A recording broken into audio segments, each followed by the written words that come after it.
Assalamualaikum warahmatullahi wabarakatuh.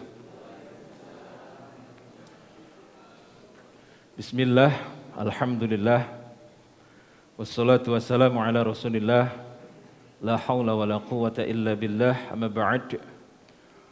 Puji syukur kepada Allah atas semua limpahan karunia nikmatnya. Salawat serta salam mari kita selalu haturkan kepada Nabi kita Muhammad sallallahu alaihi wasallam. Mudah-mudahan kita mendapatkan syafaat beliau hingga yaumul akhir. Amin ya rabbal alamin. Dan mudah-mudahan pula tempat duduk kita ini adalah tempat yang disebut Raudhah min Riyadil Jannah, yaitu taman di antara taman-taman surga, di mana Allah mencurahkan rahmatnya, menaungkan sayap-sayap malaikatnya, dan menyebut nama kita satu persatu di hadapan para malaikat yang mulia. Amin ya rabbal alamin. Para bapak, ibu, dan jamaah sekalian, niki seharusnya Ustadz Sanuri, tapi belum ada konfirmasi. Mungkin lupa atau keluar kota. Baik, untuk saya gantikan walaupun sebentar. Para jamaah sekalian, orang melahirkan niku sakit napa mboten, Bu? Sakit nggih? Bapak-bapak jawabannya gue banter lho, Bu. Jenengan ceritani paling luworo, Pak. Tapi kenapa diulang-ulang? Oke. Berarti ada sesuatu, ya. Jadi memang orang melahirkan itu sakit, sakit. Tetapi sakit itu tidak akan terasa sakitnya lebih jika yang dibayangkan adalah setelah itu mempunyai bayi, anak yang lucu. Tetapi kalau membayangkan sakit, Pak, sakit.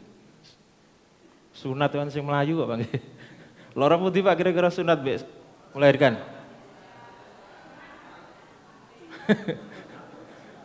Tapi bapak-bapak pun kapok, Bu. Satu kali tok. Pun kapok. Jenengan bolak-balik. Nggih.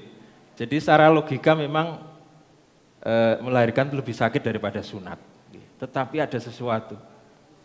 Ketika orang itu mau melahirkan, kemudian yang dibayangkan adalah ketika dia punya anak ditimang, ditulang, itu rasa sakit itu akan terkamuflase, tidak begitu fokus ke rasa sakitnya, karena membayangkan sesuatu yang lebih nikmat daripada yang itu. Itu melahirkan, Bang. Jadi ini bisa dibuat dalil, walaupun bapak-bapak itu tidak pernah merasakan melahirkan, tapi bisa mengatakan bahwa melahirkan itu sakit, dan sakitnya melebihi sunat. Ini bisa digunakan dalil. Soto wau enjing enak mboten, Pak? Enak nggih? Jenengan pernah merasakan nggih? Bahkan barusan tadi pagi. Nek telek lentung enak mboten? Mboten enak? Jenengan kok sumerep? Pernah merasakan? Secara logika itu tidak enak, nggak perlu dirasakan juga. Nah, ini barangkali ada orang yang tanya, sampean bolak-balik ngomong swarga neraka, sampean tahu merono ta? Ini jawabannya itu. Jawabannya, sampean tahu ngrasakno telek lintung? Gak tahu. Enak apa enggak? Sampean ngerti enak apa enggak? Gak enak. Nah, sampean podho telek lintung sebelah gak sampean rasakno. Tapi tak omongi iku gak enak, sampean percaya lho. Sampean tak omongi surga neraka kok gak percaya. Kira-kira begitu. Itu jawaban namanya dalil cangkem elek jarine Gus Pak.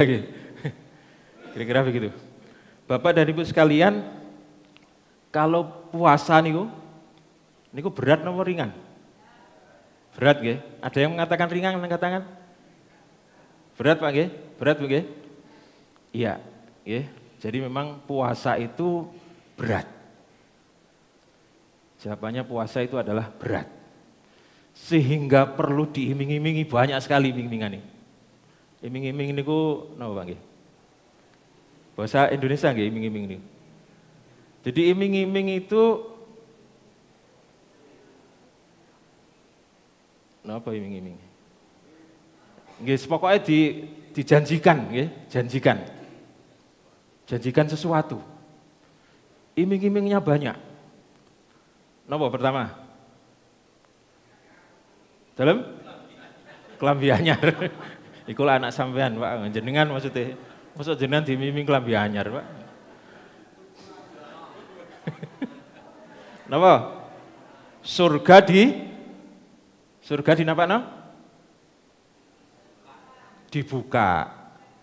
Berarti kalau posisi orang itu meninggal dalam posisi puasa, itu hampir bisa dipastikan masuk surga. Neraka ditutup. Kemudian setan dibelenggu. Nah, nek diomong ngeten iki mesti ana timbul pertanyaan. Napa pertanyaane? Lah kok sik akeh sing maksiat kan gitu. Pasti itu gitu. Jadi puasa itu salah satu tujuannya adalah dan tujuan atau goalnya adalah takwa. Takwa itu berasal dari kata waqo. Waqo itu artinya menjaga. Waqo, waqi, wiqoyatan. Wiqoyah. Nah kalau sudah jadi wiqoyah itu jadi tameng, Pak. Jadi tameng. Oke. Jadi yang membelenggu setan itu ya puasanya. Karena dia punya tameng. Tapi bagi orang yang tidak puasa, dia tidak punya tameng. Sehingga dia masih tembus digoda setan. Jadi yang di sini yang disebut dengan setan dibelenggu itu setan sing gak ketok, Pak. Lah nek setan sing ndase ireng mboten saged dibelenggu. Nggih. Setan rambutnya ireng itu. Jadi setan itu kan minal jinnati wanas, Pak. Dari bangsa jin dan manusia. Nah, yang dibelenggu itu yang dari bangsa jin. Manusia tidak ada yang dibelenggu. Nanti kalau dibelenggu pelanggaran HAM. Jenengan tonggone dodolan soto. Terus ngomong sampean tak taleni soalnya nek gak taleni dodol soto. Goda saya ini. Ya sampean kena pelanggaran HAM, Pak. Nggih. Jadi setan dibelenggu itu adalah setan yang berupa bangsa jin. Manusia tidak bisa dibelenggu. Jadi itu jawabannya, Pak.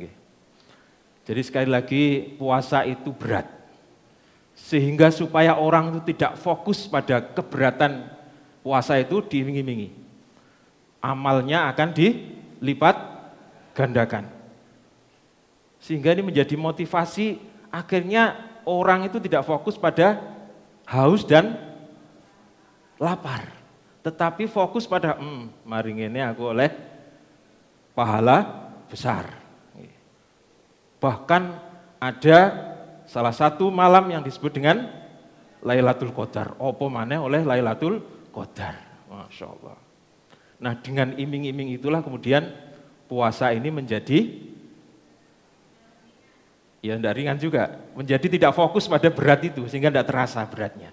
Kira-kira gitu. Okay? Para jamaah sekalian, setelah puasa itu nanti goalnya adalah kita ini lebih meningkat dari segi iman, amalan, dan akhlak. Pak? Iman, amalan, dan akhlak. Itu harapannya begitu, Pak. Nah nanti dalam waktu berjalan kok menurun lagi ya, urusan belakang. Jadi sebenarnya harapannya begini. Sebelum masuk puasa itu waktu puasa meningkat, puasa. Nah, setelah puasa pancet, maksudnya harapannya begitu. Puasa meningkat lagi, tetapi yang kita alami ini kan puasa naik. Begitu habis puasa langsung ngedrop, turun, turun. Nanti puasa lagi naik lagi lumayan dan seterusnya. Harapannya sebenarnya puasa meningkat, terus sampai puasa lagi meningkat lagi dan seterusnya.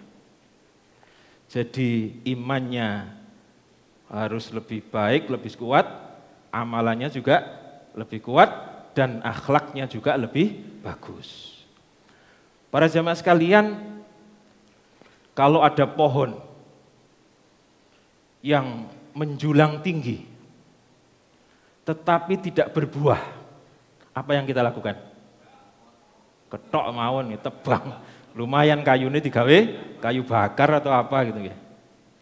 Nah, perlu kita ketahui bahwa yang namanya iman itu Pak, iman itu ibarat akar yang menghujam ke bawah, tidak kelihatan. Jenengan sumerep imane ingkang lungguh teng sebelah panjenengan. Boten sumerep to? Tidak ada yang tahu. Jadi iman itu posisinya kalau pohon itu akarnya. Oke. Semakin akarnya menghujam jauh ke bawah, maka pohon itu akan berdiri kokoh. Nah, biasanya pohon-pohon yang batangnya sudah besar, pohonnya menjulang tinggi, itu rata-rata akarnya jauh menghunjam ke bawah. Jadi dengan kata lain bisa diprediksi, bisa diprediksi. Iman teman kita, iman tetangga-tetangga kita itu bisa diprediksi dari batangnya. Nah, batang itu apa? Batang itu diibaratkan amalan yang kedua. Amalan itu diibaratkan batang. Kalau amalannya kuat, itu ibarat batangnya kuat. Sehingga bisa diprediksi kalau ada orang yang amalannya kuat, itu hampir bisa dipastikan imannya juga kuat. Nah, masalahnya sekarang adalah akar dan batang ini belum begitu bisa memberikan manfaat kepada yang lain. Maka yang terakhir adalah buah, Pak. Jadi wau nek wonten wit gede tapi mboten wonten wohe dinapakno? Tebang saja. Dan buah itulah yang disebut dengan akhlak yang bermanfaat bagi sesama, bagi saudaranya, tetangganya dan lain-lain. Itulah buah. Jadi manfaat atau memberikan nilai plus pada teman-teman, sahabat dan tetangga. Buah. Jadi akhlak itu buah. Jadi orang itu melihat kita baik itu tidak akan melihat batangnya, tidak akan melihat akarnya, apalagi akar, batangnya saya tidak dilihat. Orang yang baik itu dinilai dari buahnya, manfaatnya. Enggak mungkin panjenengan Pak Drinyo misalnya, Pak Drinyo monggo teng dalem kula ningali kula salat. Manfaat mboten baik Pak Drinyo. Mboten sama sekali. Atau Pak Drinyo, ayo sama-sama saya hari ini melihat bagaimana saya puasa. Itu batang, Pak. Tidak bermanfaat sama sekali. Tapi kalau saya ngomong, Pak Drinyo monggo teng dalem kula ndelek maam kula. Nah, niku bermanfaat nggih. Nah, ngajak mangan ini sama dengan buah tadi Pak. Buah. Sehingga orang beriman itu didasarkan pada buahnya itu. Kalau akhlaknya tidak baik maka imannya rusak Pak. Sehingga ada hadis, barang siapa yang beriman kepada Allah dan hari akhir, maka dia harus memuliakan tetangganya. Ada 3 itu Pak ya. Fayukrim jarohu. Terus falyukrim dhaifahu. Yang satunya falyakun khairan auliyasmut. Jadi iman itu didasarkan 3 itu. Barang siapa yang percaya kepada Allah dan hari akhir, mangkana yu'minu billahi wal yaumil akhir falyukrim jarohu. Falyukrim dhaifahu. Falyakul khairan au liyasmut, yang pertama itu.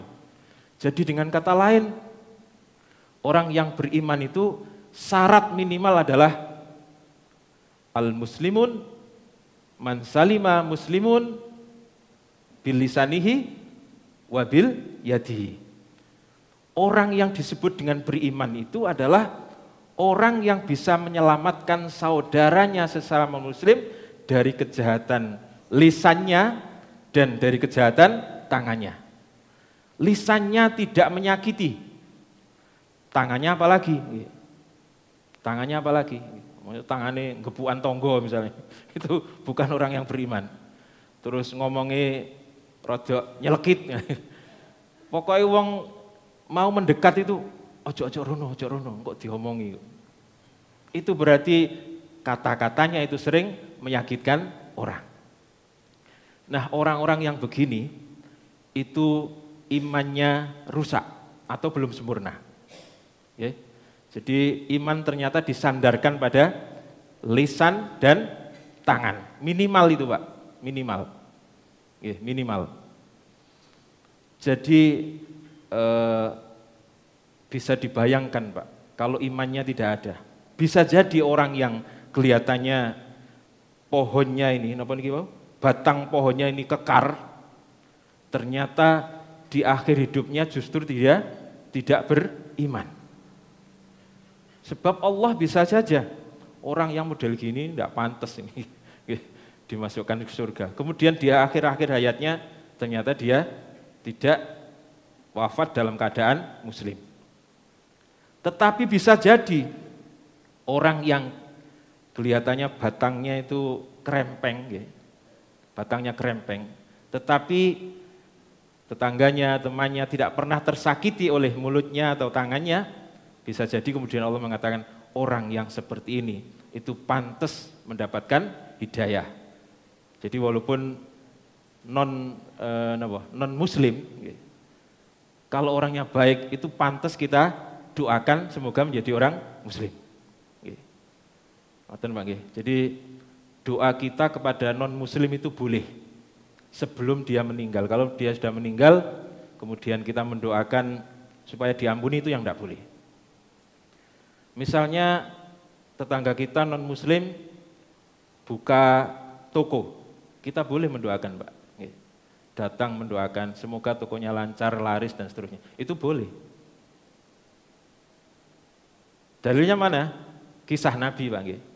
Ketika Nabi memberikan surat kepada Raja Heraklius.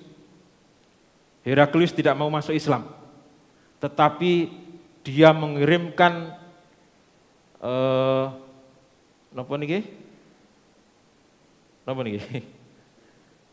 kain Pak, kain bagus, emas, kendaraan dan seterusnya, banyak dikirimkan kepada Nabi sebagai hadiah dan penolakannya halus, tidak mentang-mentang seperti Kisra Abrawais. Kisra itu disurati Nabi itu karena orang kirim surat itu layaknya ya nama pengirim dulu. Itu kan di atas Pak.